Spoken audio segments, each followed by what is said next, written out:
Middle east में आजकल सबसे बड़ी उथल पुथल चल रही है, जहां ईरान के साथ अमेरिका और इजराइल की टकरार ने ग्लोबल एनर्जी मार्केट को पूरी तरीके से हिला दिया है। ट्रंप एडमिनिस्ट्रेशन ने अभी अभी ईरान के 140 बैरल ऑयल में लगे सैंक्शंस को 30 दिन के लिए हटा दिया है, ताकि वो तेल समुद्र में फंसे टैंकरों को निकाल सके। और यही कारण है कि क्रूड ऑयल के ग्लोबल प्राइस नीचे आ गए हैं। ये 140 मिलियन बैरल तेल मतलब रोजाना दुनिया जो 100 मिलियन बैरल यूज करती है, उसका 1.5 दिन का पूरा स्टॉक एकदम से मार्केट में आ गया है।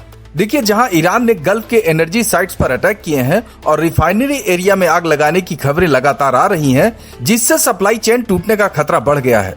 स्ट्रेट ऑफ हॉर्मुज यानी वो सकरी समुद्री गली जहां से दुनिया का 20% तेल गुजरता है, वो अभी भी टेंशन में है। लेकिन ट्रंप कह रहे हैं कि ऑपरेशन में ऑब्जेक्टिव्स लगभग पूरा होने के करीब है और वाइंडिंग डाउन यानी धीरे धीरे लड़ाई कम होने का विचार कर रहे हैं।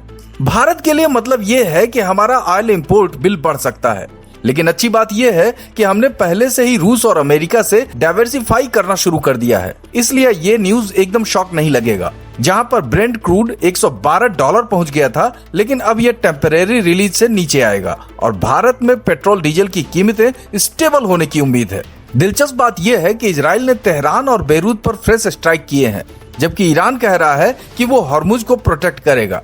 वहीं पर ट्रंप ने साफ साफ कहा है कि ये सीज फायर नहीं चाहते, क्योंकि मिलिट्री पॉइंट से ईरान फिनिश हो रहा है, लेकिन इसके बावजूद फिर भी मरीन और शिप्स भेज रहा है। वहीं पर भारत के एयरलाइंस को फ्लाइट रूट चेंज करने पड़ रहे हैं, जिससे कुछ कैंसिलेशन हुए हैं, लेकिन इंडियन ऑयल कॉर्पोरेशन के पास अभी भी 20 से 25 दिन का स्टॉक है, जो हमें टाइम दे रहा है। ऐसे में इस सिनेरियो में ये दिख रहा है कि एनर्जी सिक्योरिटी कितनी जरूरी है, और भारत जैसे देश जो 85% तेल बाहर से लाते हैं, उनके लिए डाइवर्सिटी सबसे बड़ा हथियार है। वहीं पर अमेरिका के ट्रेजरी सेक्रेटरी स्टॉक बेसेंट ने कहा है कि यह सिर्फ नैरोली टेलर्ड या टेम्परेरी मूव है, ताकि प्राइस कूल डाउन हो।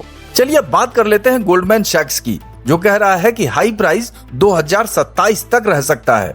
हालांकि भारत के रेमिटेंस और डायमंड सेक्टर पर भी असर पड़ रहा है, क्योंकि मिडिल ईस्ट से 10% नॉन एनर्जी इंपोर्ट्स आते हैं। लेकिन भारत की इकोनॉमी इतनी रेजिलिएंट है कि हम गोल्ड और फर्टिलाइजर जैसे सेक्टर्स को अल्टरनेटिव सोर्सेज से कवर कर लेंगे। लेकिन हाँ, ये बात जरूर है कि ईरान की रिफाइनरी पर अटैक की वजह से एलपीजी और एलएनजी के शिपमेंट में थोड़ी देरी हुई है, जो भारत के किचन को थोड़ा महंगा कर सकता है। लेकिन सरकार सब्सिडी और स्टॉक मैनेजमेंट से बैलेंस कर रही है। वहीं पर ट्रंप ने ट्रूथ सोशल पर लिखा है कि हम अपने ऑब्जेक्टिव्स पूरा कर रहे हैं और दूसरे देश अब हॉर्मुज को पॉलिश करेंगे। हालांकि भारत के लिए ये मतलब है कि हम डिप्लोमेसी में और एक्टिव रोल प्ले कर सकते हैं, क्योंकि हम न तो किसी की साइड में हैं और न ही तेल की लालसा में फंसे हैं। हाँ, ये जरूर है कि भैया स्टॉक मार्केट में थोड़ी गिरावट आई है, लेकिन एनालिस्ट्स कह रहे हैं कि अगर कॉन्फ्लिक्ट शॉर्ट टर्म रहा तो ये बाइंग अपॉर्चुनिटी भी दे सकता है। भारत की जीडीपी पर 0.5% का असर हो सकता है, लेकिन हमारा foreign exchange reserve record level पर अभी भी बना हुआ है, जो बफर देगा। जबकि रूस पहले ही कह चुका है कि वो भारत को ऑयल सप्लाई करने के लिए तैयार है और ये हमें सस्ता और स्टेबल ऑप्शन भी दे सकता है। वहीं पर इस समय ईरान ने न्यूक्लियर साइट्स की सुरक्षा बढ़ा दी है और खमेनी परिवार से रिलेटेड स्टेटमेंट्स आ रहे हैं कि सीज फायर तो अभी नहीं होगा। लेकिन फिलहाल अमेरिका का $200 बिलियन का एक्स्ट्रा फंडिंग ये रिक्वेस्ट दिखाता है कि ये अब और लंबा नहीं चलेगा। लेकिन परेशानी इस बात की है कि ग्लोबल रिसेशन का खतरा तो अभी भी है। अगर वॉर 1 महीने से ज्यादा चला तो इसका साफ असर भारत के सर्विस सेक्टर ग्रोथ और डिजिटल इकोनॉमी पर भी पड़ सकता है। जबकि भारत अब हॉर्मुज के अलावा पाइपलाइन और रेल रूट्स पर भी फोकस बढ़ा रहा है, जो फ्यूचर में सिक्योरिटी देगा। तो सब मिलाकर बात यह है कि ट्रेजरी की ये 30 दिन की वेवर दिखाती है कि अमेरिका भी प्राइस कंट्रोल पर फोकस कर रहा है।